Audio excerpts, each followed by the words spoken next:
Interviews with business owners and veteran executives who share their wisdom and expertise to help you de-stress, free up time, and make more money. Profits of IT.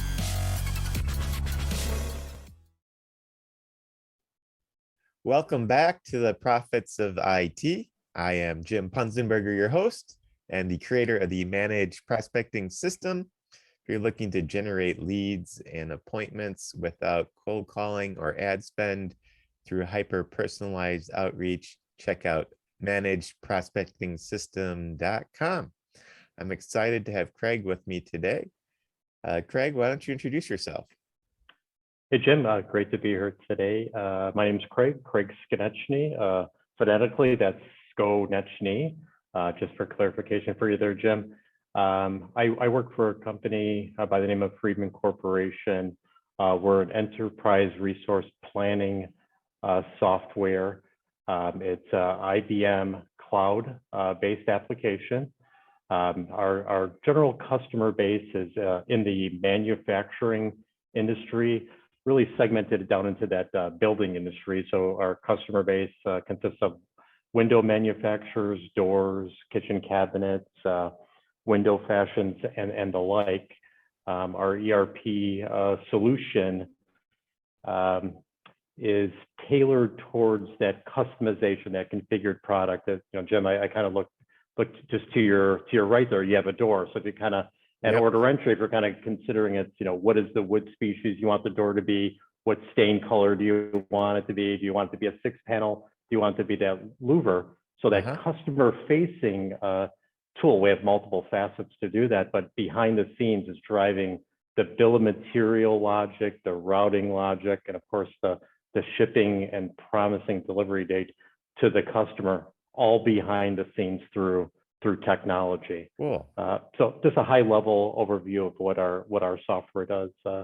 My role at Friedman Corporation is I am the president of the organization. Been there for 2 decades now. Started off in their customer support role, graduated to the manager, to the director, managed the quality control department, and then ultimately went to work for one of their customers. So I got to actually see the software in action by a custom wood window and door manufacturer out in Phoenix, Arizona. Came back 8 years back to Friedman Corp, and kind of wore a different hat at that perspective, which was customer XYZ bought the software. They could be a $10 million recurring revenue company, or perhaps a $3 billion year organization. And truly, the software is drawing those painted lines around their business workflows. If they're a window manufacturer, door manufacturer, cabinet manufacturer, they all seem to have similarities. So with that said, the ERP solution, the technology stack, allows the user community to know how to do their job from a day-to-day operational standpoint, because the software is painting the lines, or policing those workflows. Got it. Cool. So Craig, what would you say is your superpower when it comes to business, and how can others learn from that and apply that in their own lives and their own businesses? Yeah, I mentioned kind of the history of my world at Friedman Corporation, and it really something that we follow, and it's our implementation methodology. We've branded it as Compass, and it's exactly that. It's having a navigation point of where you're going. So I like to insert that as the superpower, right? As it's having that virtual compass and knowing where I'm going in my life. And of course, from a technology standpoint, how do I ensure that I'm headed in the right direction? To kind of peel the virtual layers of the organization of that Compass methodology. It's truly at the infancy. Someone buys software or is looking to implement an application within their organization. It's really step one is getting that project organization and defining what those objectives are. So we all could attribute that to technology or our day-to-day. And then it's going through and discovering what that really means from the top down. What does the executive management team expect, down to the manager level, supervisor, and then the end user. What I say for that kind of stuff is when someone buys the software, in many cases, we're looking to understand what the business problems the users are trying to solutionize. What's going to make their day easier? So this way, we're kind of building out that roadmap, that navigational point, that compass as to where the project needs to head. It's great to set up the software to do X, Y, and Z. We need to be able to educate and do those business simulations so that we're vetting and proving out that's actually happening for the meeting the expectations from the executive team down. There's many other points to that, Jim, that it's once we've primed through that and we've validated that it's meeting the customer's expectations.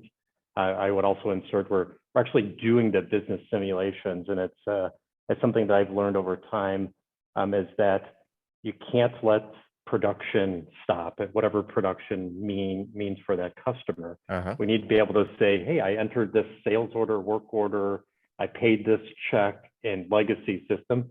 Can I do the same thing in this new system? So it's, again, having an eye on that compass and that roadmap of where I'm heading, and then ultimately doing I like to call it a soup to nuts, a cradle to grave concept of from initial order entry all the way through the manufacturing side and delivery. Do I miss any points of there?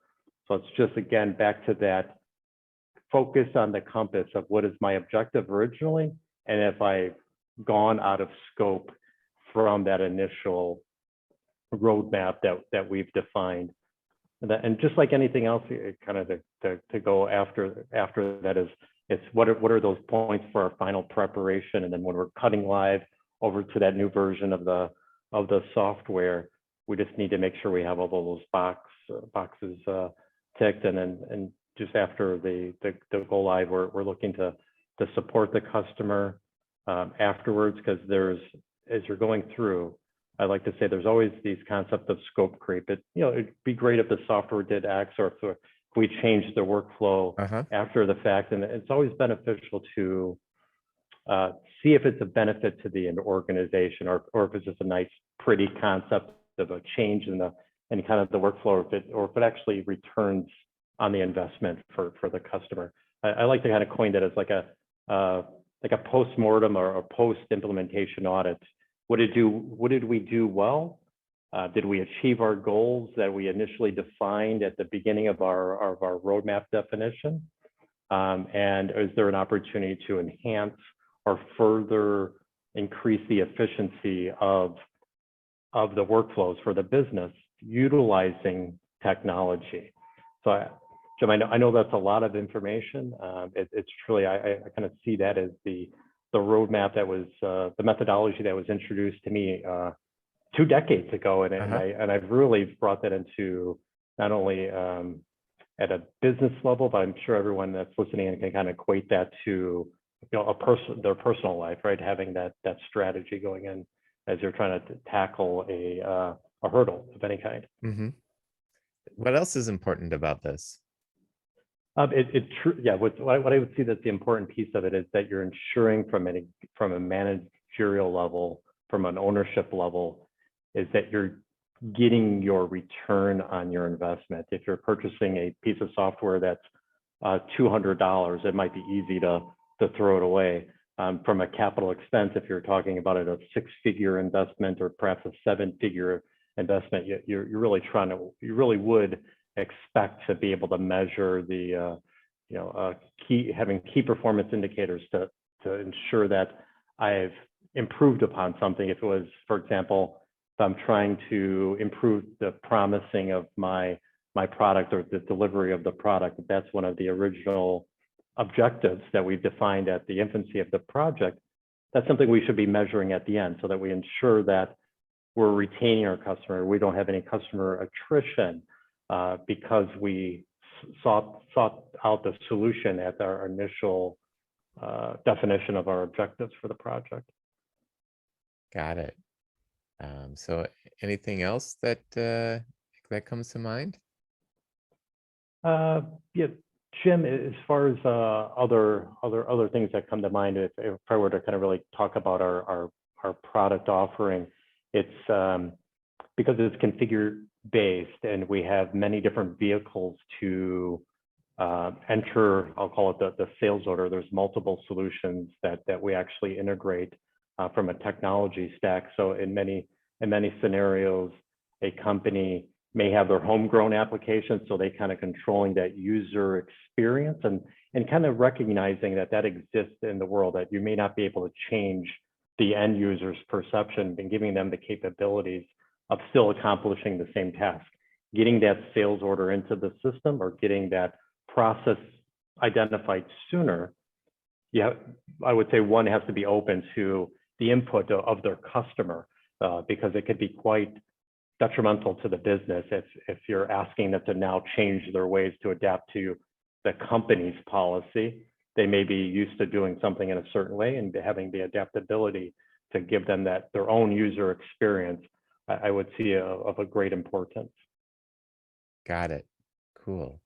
So if somebody wanted to get a hold of you, Craig, how would be the best way to do that?